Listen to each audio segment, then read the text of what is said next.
Hi friends, இன்றைக்கி கொள்ளு பருப்பு சட்னி எப்படி செய்கிறதுன்னு தான் இந்த வீடியோவில் பார்க்க போகிறோம். இதுக்கு நான் கொள்ளை முன்னாடியே ஊற வச்சு எடுத்திருக்கேன். நீங்கள் ஊற வைக்காமல் செய்கிற மாதிரி இருந்தால் நான் இதில் விசில் விட்டு எடுத்ததை விட நீங்கள் 2-3 விசில் எக்ஸ்ட்ரா விட்டுக்கணும். இப்போ வாங்க இது எப்படி செய்கிறதுன்னு பார்க்கலாம். பருப்பு அரைக்கிறதுக்காக நம்ம கொள்ளை 8 மணி நேரம் ஊற வச்சு எடுத்து இந்த சின்ன குக்கரில் நான் போட்டு வேக வச்சுருக்கேன். 4 விசில் விட்டு எடுத்திருக்கேன். இப்போ விசில்லாம் அடங்கிருச்சு. இப்போ திறந்து பார்த்துக்கலாம்.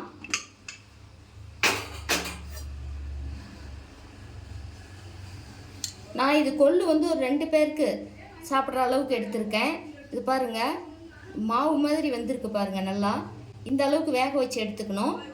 நீங்கள் கொள்ளு ஊற வைக்காமே செய்கிற மாதிரி இருந்தால் இன்னும் 2 விசில் சேர்த்து விட்டுக்கலாம். இப்போ ஸ்டவ் ஆன் பண்ணி ஒரு பாத்திரம் வச்சுருக்கேன்.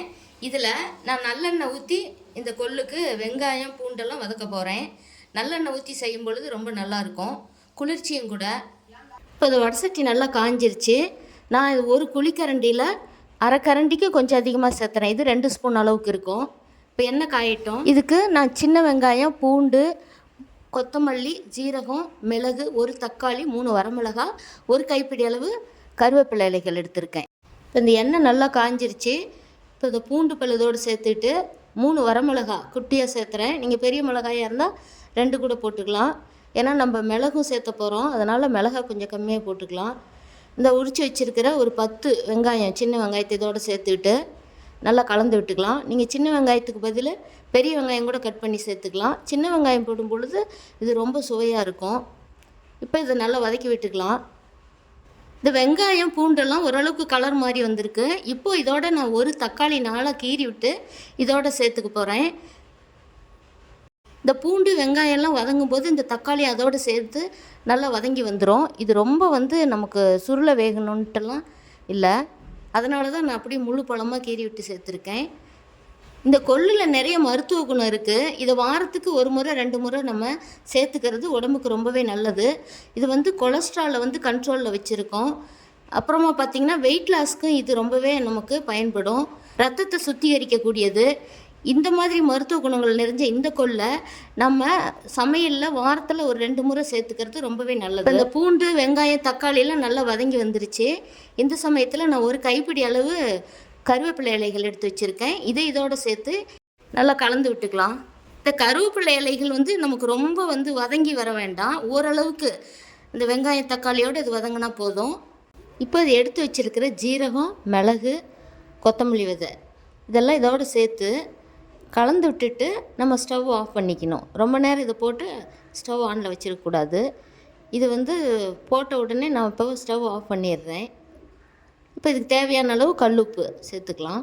சேர்த்துட்டு இது நல்லா ஆற விட்டுடலாம். ஆற விட்டுட்டு நம்ம ஒரு மிக்ஸி ஜாருக்கு சேர்த்து இதை அரைச்சிக்கலாம்.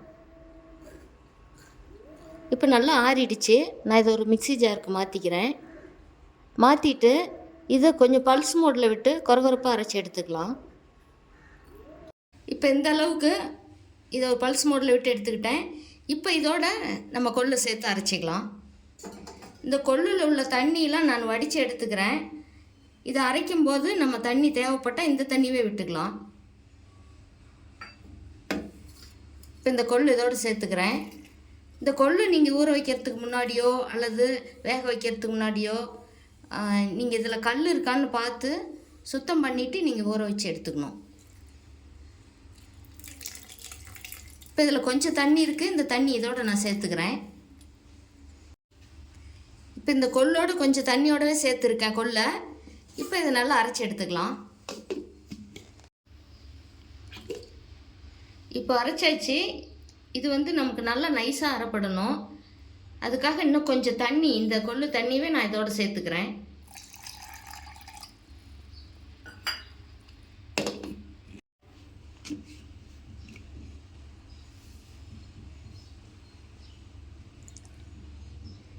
இப்போ பாருங்கள், சூப்பராக மஞ்சள் வந்துருச்சு. இது நல்லா நைஸாக அரைக்கணும். அப்படி அரைக்கும் பொழுது தான் இது ரொம்ப நமக்கு சாப்பிடும் பொழுது இந்த கொத்தமல்லி ஜீரகம்லாம் போடுறதுனால ரொம்ப நல்லா நைஸாக அரைப்பட்டால் தான் சாப்பிட்றதுக்கு ரொம்ப சுவையாக இருக்கும். இப்போ இதை ஒரு கிண்ணத்துக்கு மாற்றிட்டு இதுக்கு ஒரு தாளிப்பு கொடுத்துக்கலாம். இப்போ நம்ம கொள்ளு இதுக்கு 50 கிராம் அளவுக்கு தான் எடுத்தோம். ஆனால் இது பாருங்கள், இது சாப்பிட்றதுக்கு சட்னி இதை எடுத்து வச்சுக்கிட்டேன். இதுலேயே நம்ம மீதி இது குழம்புக்காக எடுத்து வச்சுருக்கேன். இப்போ வந்து இது அரைச்ச உடனே இது சாப்பிடலாம். அடுத்த டைமுக்கு அடுத்த நாளைக்கு கூட இதை குழம்பு வச்சு எடுத்துக்கிட்டோமா இது 2 நாளைக்கு கூட வச்சு இதை சாப்பிட்டுக்கலாம். அதுக்காக நான் இந்த பாதி பருப்பு எடுத்து வச்சுருக்கேன்.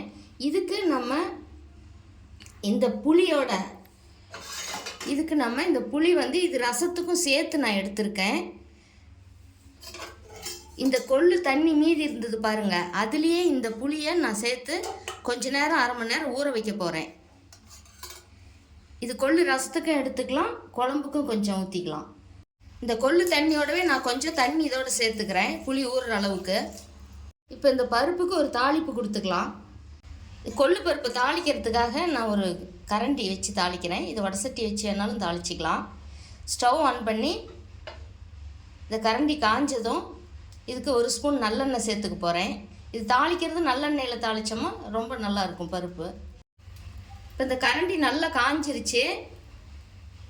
நான் இதுக்கு 1 ஸ்பூன் அளவுக்கு நல்லெண்ணெய் விடுறேன். நல்லெண்ணெய் கொஞ்சம் அதிகமாகவே விட்டு தாளிச்சிக்கலாம். பருப்பில் நம்ம நல்லெண்ணெய் தாளித்தது அதோடு சேர்த்து சாப்பாடு சாப்பிடும் பொழுது ரொம்ப நல்லா இருக்கும்.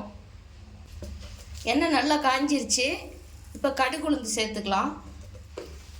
இது நல்லா பொரியட்டும்.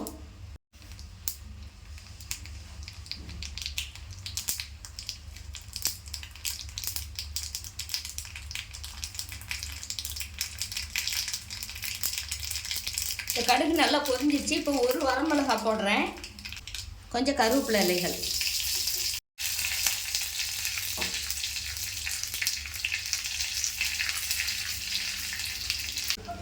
இதோட ஃப்ரெஷ்ஷான கொத்தமல்லி இலைகள் கொஞ்சம் போட்டுக்கலாம்.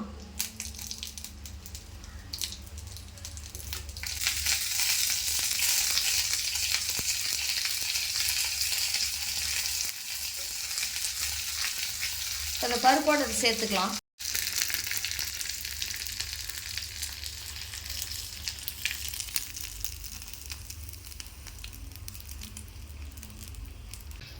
இப்போ பருப்புக்கு நம்ம தாளிப்பு கொடுத்தாச்சு. இந்த கொள்ளில் பருப்பு எப்படி செய்கிறதுங்கிறத மட்டும் இந்த வீடியோவில் நான் செஞ்சு காமிச்சிருக்கேன்.